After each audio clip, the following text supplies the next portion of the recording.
Welcome to Zisodel TV. Kindly subscribe, share, and like for latest updates and news. Hi guys, how are you doing today? Yes, I've got an update for you concerning Lagos State government. If you could recall that Lagos State Governor Babajide Sanwo-Olu placed a ban on motorcycle in some local government area of the state.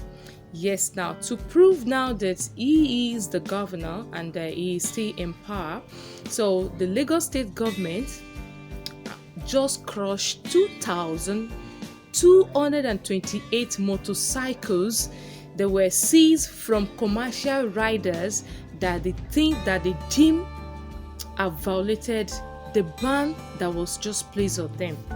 So 2,228 motorcycles now have just been destroyed, crushed.